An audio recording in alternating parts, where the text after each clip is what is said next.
গত কয়েকদিন ধরে দুইটা ইস্যু সমানে গুমরাচ্ছে। ইস্যু দুটা হলো মানবাধিকার কমিশন গঠন করা, পুনর্গঠন কি হবে না হবে, এটা হলো একটা। আর গুম কমিশন কি হবে, গুম কমিশনের কোন গুমের কেস এটা তদন্ত করবে কে।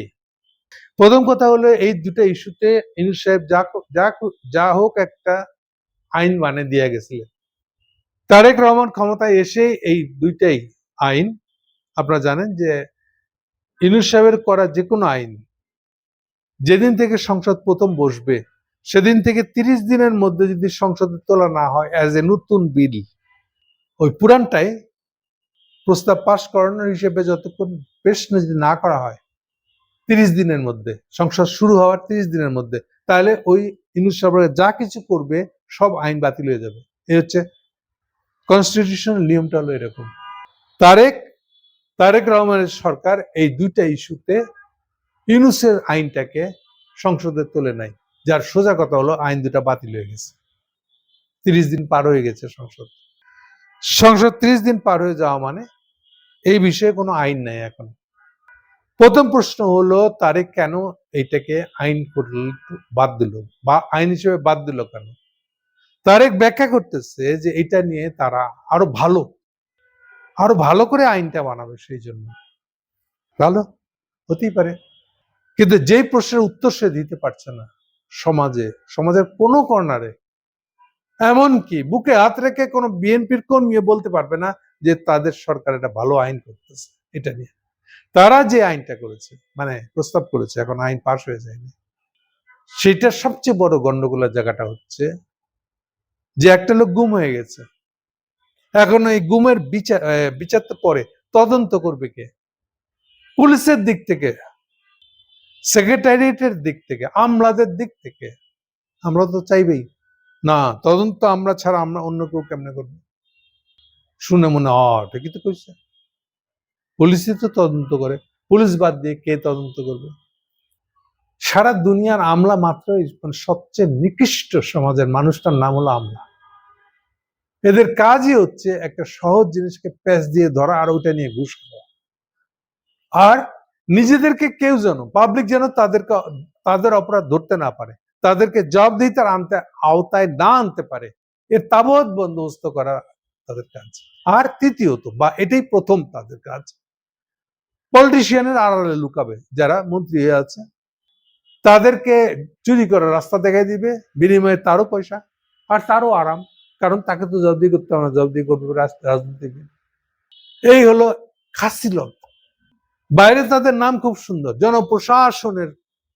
প্রশাসনিক কর্মী তারা, এই হলো জনপ্রশাসন। আর তাদেরকে এই খাসিলতটা হলো এরকম। আর চোর যদি হয় পলিটিশিয়ানরা, তাইলে এবার বুঝছেন তাদের তো খুবই পোয়া বারো, তারা খুব খুশি হয়। পলিটিশিয়ান যে যত চোর হবে ওরা তত খুশি, কারণ পলিটিশিয়ানের উপর দিয়ে তাদের চুরি চালাই দিবে। তাদের আকাইম্যা, তাদের খারাপ বুদ্ধিগুলা পলিটিশিয়ানের কানে দিয়ে, পলিটিশিয়ানকে দিয়া তার আড়ালে নিজে পার হয়ে যাবে। এই হচ্ছে জনপ্রশাসন, আমলা যেটাকে বলি আমরা। তো সেই আমলারা, স্বরাষ্ট্রমন্ত্রী এই যে রয়ের লোক, এটা কতবার কত রকম ভাবে বলবো, কি প্রমাণিত হইতে বাকি আছে বলেন? ওর কানে ঢুকাইছে যে পুলিশ ছাড়া কেউ তদন্ত করতে পারবে না। এটা কেমনে করে? তো রয়ের বুদ্ধি, সালাউদ্দিন সাহেব উনিও ওটাতে দিয়ে তারেককে বুঝায় রাজি করে ফেলেছে। এখন এই 5+ ছেলেটা কি বুঝে? অভিযোগ তো পুলিশের নামে মূলত, তার পুলিশই তদন্ত করবে। এটা কি হবে? এটা তদন্ত হবে? এগুলো আমরা দেখিনি হাসিনা আমলে। তদন্ত তো দূরের কথা, স্বরাষ্ট্রমন্ত্রী বলছে আরে না, ও বাড়ি থেকে পালায় আছে, 2 দিন পরে দেখবেন ফিরে আসবে। এই বলে যতগুলো লোক খুন হয়েছে চাঁদপুরে বাসায় দিয়ে আসছে যার লাশ, সবার বেলায় এই একই কথা বলছে স্বরাষ্ট্রমন্ত্রী। একটা পিআইবি বানাইছে বনোজ কুমারের নেতৃত্বে। মনোজ কুমারের নিয়োগ দেওয়ার সময় জানে যে বনোজ কুমার ইন্ডিয়ান সিটিজেনে বসে আছে, এই হিন্দু। এরপরও বনোজ কুমারকে পিআইবির নেতৃত্বে বসেছে। পিআইবি, পাবলিক ইনভেস্টিগেশন ব্রাঞ্চ, পুলিশের আরেকটা ব্রাঞ্চ বানাইছে। এরা দুনিয়াদের খবর কেউ রাখে না। এটা বহু পুরনো, আজ থেকে অন্তত বোধহয় 100 বছরের বেশি আগে হবে। আমেরিকান সিস্টেমে সরকারের যে বিভাগ তদন্ত করে আর যে বিভাগ পুলিশিগিরি করে, এই দুটো আলাদা। শুনলে আপনারা অবাক হবেন। এর চেয়ে আরো অবাক করে একটা কথা বলবো এখন। এই পিআইবি টাইপের মানে তদন্ত করবে যারা, সেই ডিপার্টমেন্টটা সরাসরি অ্যাটর্নি জেনারেল আন্ডারে। কথা বুঝেন ভালো করে। কারণ অ্যাটর্নি জেনারেলকেই তো এই তদন্ত কমিটির রিপোর্টের বেসিসে আদালতে আর্গু করতে হবে। কাজে তদন্ত কমিটির এই অ্যাটর্নি জেনারেল কাছে বা অ্যাটর্নি জেনারেল অফিসের কাছে, সেটা এখন অ্যাসিস্ট্যান্ট অ্যাটর্নি জেনারেল হতে পারে, জাস্ট লোয়েস্ট নাম হলো পিপি বলি আমরা, পাবলিক প্রসিকিউটর বলি। তাহলে তাদের হাতে ইনভেস্টিগেশন তাদের আন্ডারে চলতে হবে। ইনভেস্টিগেশন ডিপার্টমেন্ট আলাদা না। ইনভেস্টিগেশন ডিপার্টমেন্টে অ্যাটর্নি জেনারেল হুকুমে চলে, কারণ অ্যাটর্নি জেনারেল তাদের রিপোর্টের উপর বেস করে, তাদের ইনভেস্টিগেশনের উপর বেস করে কোর্টে মামলা লড়ে সরকারের পক্ষে। এটা বাংলাদেশে চিন্তা করা যায়? এই যে চোর আমলারা এই যে বুদ্ধি দিয়েছে সালাউদ্দিনকে দিয়া, ওরা জানে এই বিষয়টা পুলিশকে দিয়ে তদন্ত করাইতে হবে। হ্যাঁ, পুলিশ বুঝছে, আমলা বুঝে গেছে, অ্যাডমিনিস্ট্রেশন বুঝে গেছে। এত মফস্বলের এখন একটা আর একটা 5 ক্লাস এগুলো। আচ্ছা, ওটা বাদ দিলাম, আমেরিকান জিনিস। আপনারা এই নিয়ে একসময় কেউ কেউ দেখছেন কিনা, 90s একটা সিরিয়াল ছিল আমেরিকান টিভিতে, এল এ ল, এল এ আর পাশে ল লেখা, নামটাই ওরকম, এল এ ল। এল এ ল বলে একটা সিরিজ হতো। ওই সিরিজ যদি কেউ মনে থাকে বা কোথাও যদি পেয়ে থাকেন, এল এ লতে দেখেন এগুলো বিষয় ব্যাখ্যা করে এবং এগুলোর প্রবলেম কি হয়েছে, সেই প্রবলেম সলভ করছে কি করে অ্যাটর্নি জেনারেল। এইটা নিয়ে সিরিয়াল। আপনারা হয়তো সব কেউ চিন্তাই করেন না এরকম কোনো সিরিয়াল হয়েছে কিনা। ওকে, এগুলো বাদ দিলাম, আপনার তো অদ্ভুত যাইতেই পারবেন না। সিম্পল কথাটা হলো যে আপনি ইনভেস্টিগেশন কাকে দিয়ে করাবেন, এটা অনেক কিছু করা যেত। এবং এই বিষয়টা না করার জন্য আমি এখনই লিখে দিয়ে বলতে পারি, তারেক রহমানের পতন হলে সবচেয়ে আগে থুতু দিবে মানুষের তার গায়ে এই গুমের আইনটা, এই মানবাধিকার কমিশনের আইনটা সম্পর্কে। এই যে পুলিশের পকেটে চলে গেছে সে, এই কারণে। এটা কি বলবো আমি, স্টুপিডিটি। একটা নেতা কেমনে স্টুপিড হয়? আপনি বাজার করার দায়িত্ব দিচ্ছেন লোকজনকে, এটা দিয়ে আপনি দুনিয়াদারি বুঝবেন? আপনার এটা নিয়ে যে সমালোচনা হচ্ছে, এটার জন্য কখনো সালাউদ্দিনকে ডেকে জিজ্ঞেস করছেন আপনি যে সালাউদ্দিনের কথা এটা রাজি হয়েছেন? এটা তো বলে একদিকের কথা। এবার আসেন, এবার উল্টার একটা দিক থেকে বলবো কথা। সবাই একটু ভালো করে বসেন, আরো সাংঘাতিক কথা এটা। এইটার পিছনেও পরিপূর্ণভাবে শান দিতেছে ইউনূস সাহেব। এটা শুনলে আবার অনেকে মনে করে আপনি ভাই ইউনূস সাহেবকে দেখতে পারেন না। হ্যাঁ, তো দেখতে পারি না তো, কেমনে দেখবো আমি? যে লোকটা ওত পেতে বসে আছে তারেকে ফেল করে ক্ষমতা বসবে, সেই আলাপটা আপনাদেরকে জানতে হবে না? একটু জেনে নেন, কষ্ট করে জানে নেন। আমার কথা আপনাদেরকে বিশ্বাস করতে হবে না, কিন্তু শুনে রাখেন। অলরেডি গতকালকে পরশুদিন বোধহয় এখন এটা নিয়ে পাল্টা কথাবার্তা শুরু হচ্ছে সমাজে।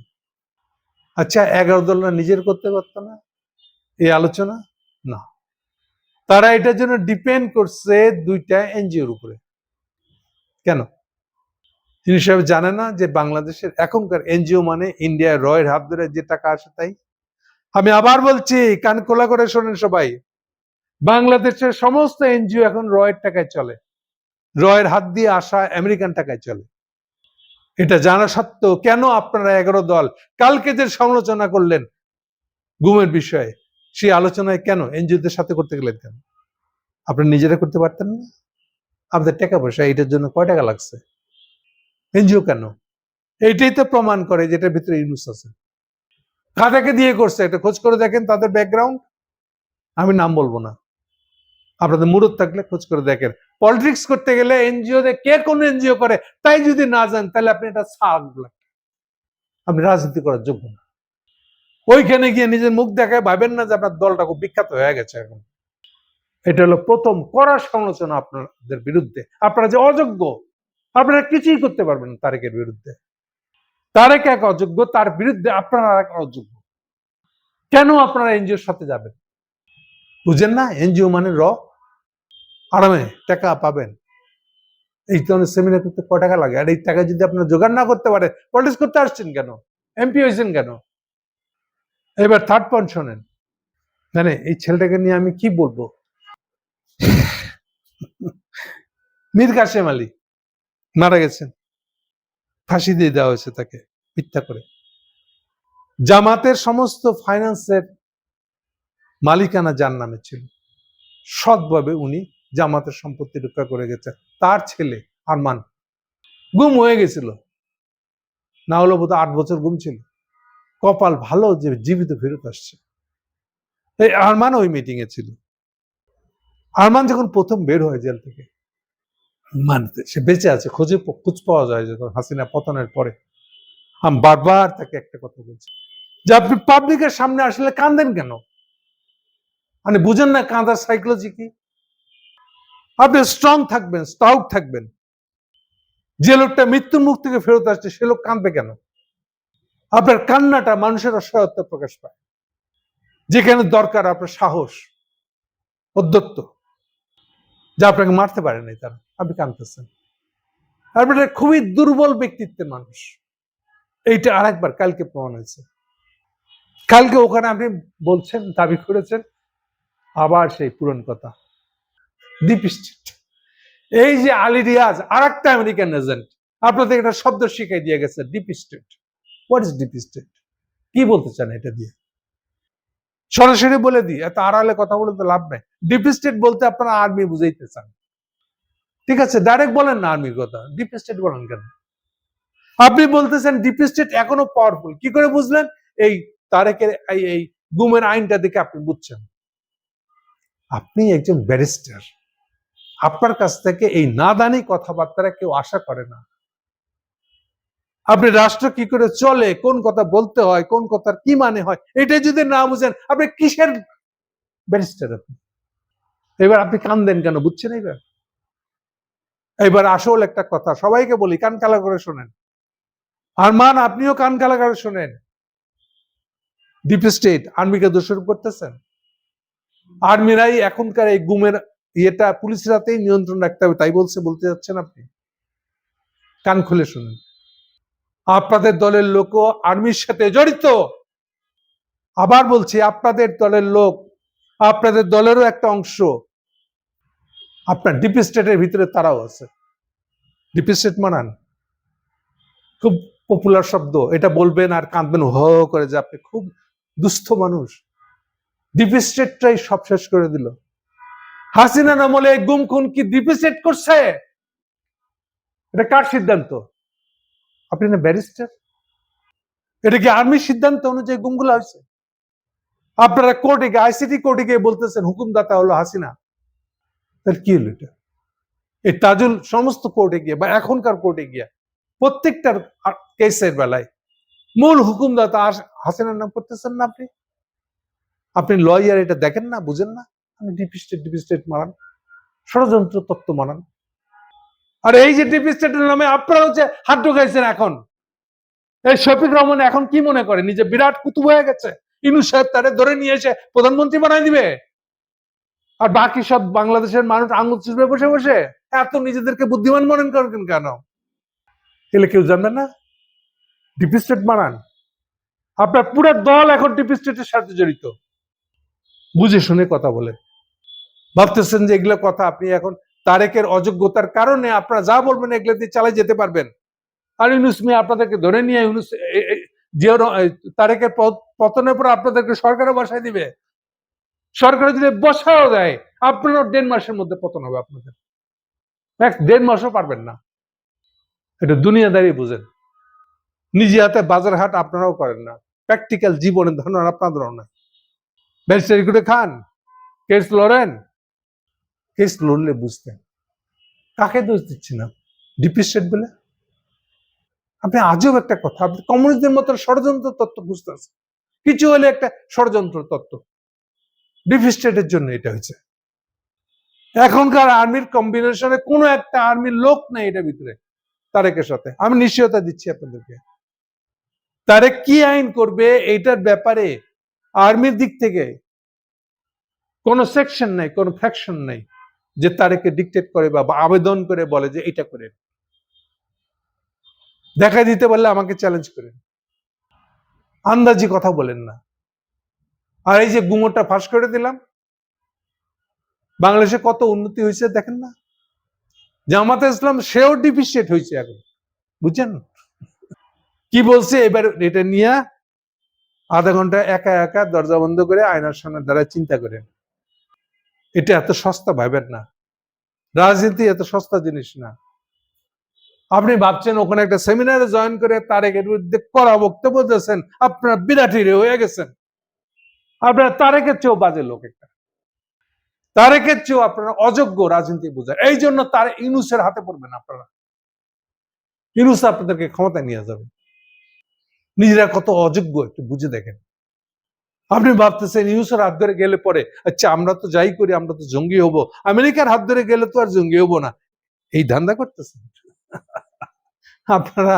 না আমেরিকা চিনছেন, না এখন আমেরিকা ক্ষমতা আছে ট্রাম্প, ওটাও জানছেন। আর একটা প্রসঙ্গ, গতকালকে তাজুল পুরের সময় তার যে বক্তৃতা, যে কেন গুমের মামলায় যার নামে অভিযোগ সে তদন্ত করতে পারে না, ঠিক আছে খুবই ভালো, কিন্তু এর পাল্টা আপনাদের সাজেশন কি? ইউনূস সাহেব, এই যে আপনার ইউনূসের ছা হয়েন না ভাই, দয়া করে। আপনার পাল্টা বক্তব্যটা কি ছিল? কাকে দিয়ে তদন্ত করতে চান? বাংলাদেশের পরিস্থিতি জানেন না, তদন্ত কাকে করবেন? মানবাধিকার কমিশন?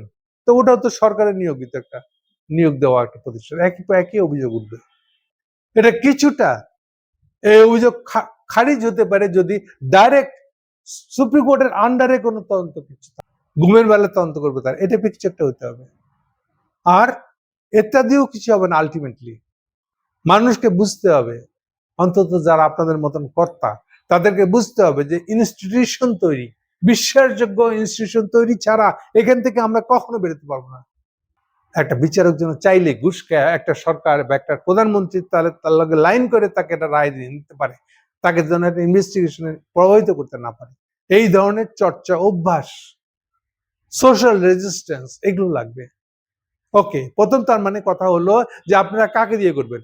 ইউনূস করে দিয়ে গেছে মানে এটা ভগবান সে, আপনারা ইউনূসের দালালি করার জন্য এটা করবেন? এটা তো কোনো ভালো পথ না। এখন পর্যন্ত আমি কোথাও কোনো রিপোর্ট দেখি না আপনাদের পাল্টা প্রস্তাব কি। ইউনূসের আইনের মধ্যে কি প্রস্তাব করা ছিল? আপনারা একটা জিনিস ক্যাম্পেইন করতে গেলে পাবলিককে জানাতে হবে না যে কেন আপনাদের প্রস্তাবটা বেটার? আপনারা সবাই একপক্ষীয়, তারেকে ভেঙে দিয়ে এখন কি করতে যাচ্ছে এটা খারাপ বলছে, ঠিক আছে এটা খারাপ, কিন্তু ভালোটা কি এটাও তো বলতে হবে আপনাকে পাশাপাশি। আপনারা এটা বলতে রাজি না কারণ আপনাদের তার ইউনূস বাপ আছে, এরকম জিনিসটা। তা আপনারা তো যেচে ইউনূস বাপ বানাইতেছেন। ইউনূস বাপ কি বলছে যাকে দিয়ে করাইবো ওই মানবাধিকার কমিশন? তো সে কি নিরপেক্ষ? মানবাধিকার কমিশনকেও তো নিয়োগ দিবে প্রধানমন্ত্রী, তো তা কি অবস্থা হবে? বহু পথ আছে, সুপ্রিম কোর্টকে দিয়েই করালেন একটা ইনভেস্টিগেশন, ইভেন সেই ইনভেস্টিগেশন নিয়ে আর এই যে এত সময় নেওয়া, এত সময় দেওয়া যাবে না। এবার ইনভেস্টিগেশন রিপোর্ট দিলে যাদের বিরুদ্ধে মানে যারা বাদীর আপত্তি প্রথম দিনই শুনতে হবে এবং প্রথম দিনই ফয়সালা করতে হবে বিচারককে। একটা কার্যকর কোনো একটা তদন্ত তো করাতে হবে আপনাকে। খালি এটা বললে হবে না যে পুলিশের হাত থেকে নিলেই সব ঠিক হয়ে যাবে, না এটা হবে না। তো আপনার বিচার ব্যবস্থা কি বালা, বিশ্বাসযোগ্য, আস্থা বলা যায় এরকম?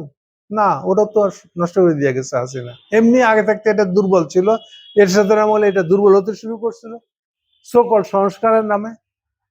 ইভেন আপনারা ওয়ার্ল্ড ব্যাংকে ঢুকাইছিলেন এইসব কাজে, মনে নাই? আমরা খেয়াল করেন নাই। 111 সংস্কারের ভিতরে আদালত ছিল না, তোর ভিতরে তো আদালতের ভিতরেও তোর আমেরিকান থেকে ঢুকতে দিচ্ছেন আপনারা, তখন তো খেয়াল করেন নাই। তোর 111 করতে হলো। ইভেন এই দুদক গিয়ে তদন্ত করে আসছে, আজ বাদে কাল এক একটা করে জাজ ডেকে নিয়ে এসে তাদেরকে ইনভেস্টিগেট করছে। তো ওটা কি খুব ভালো সিস্টেম ছিল? ওটাও তো নষ্ট করছে আমেরিকানরা। আপনি তো এগুলো কোনো ব্যাক হিস্ট্রি তো দেখেন নাই, এটাকে আজকে 111 এর সময়কার হাসিনারা বলেন না। তাহলে এগুলো প্রসঙ্গে কোনো কথা বলতেছেন না আপনারা যে কোনটাকে বিশ্বাস করব আমরা, কাকে দিয়ে তদন্ত করালে অন্তত কিছুটা বিশ্বাসযোগ্য কিছু হবে, তা কিছু বলতেছেন না, খালি তারেকের দোষটা তুলে ধরতেছেন কেন? এটা বললেই তো লোকে বলবে যে আপনারা আসলে ইউনূসকে বসাইতে চান ক্ষমতায়, রিয়েলি আপনার গুমের বিরুদ্ধে একটা ফেয়ার তদন্ত, মিনিমাম ফেয়ার একটা তদন্ত যেন হয়, সেটার জন্য আপনি পাবলিককে যদি না বলেন, কেন পাবলিক আপনাদেরকে সমর্থন করবে? আপনাদের সাথে ইউনুস আছে এই জন্য, আপনারা ইউনুসের ভক্ত? ইউনুসের এত একেবারে বাংলাদেশে এত হিরোইজম নাকি? ইউনুসকে দেখে আমাদেরকে চালান দিতে হবে, বিশ্বাস করে ফেলাতে হবে এরকম? এই গাফিলতিটা, এই কমজোরির দিকটা পরিষ্কার করেন। সহজ কথায় মানুষকে কি করে বলবেন যে আমরা এই ভিত্তিতে একটা তদন্ত চাই? এটা না বললে আপনাদেরকে আরো বেশি করে দোষ দিব আমি। আজকে প্রাইমারি দিলাম, আগামী দিনে আরো বড় করে দোষ দিব। Thank you.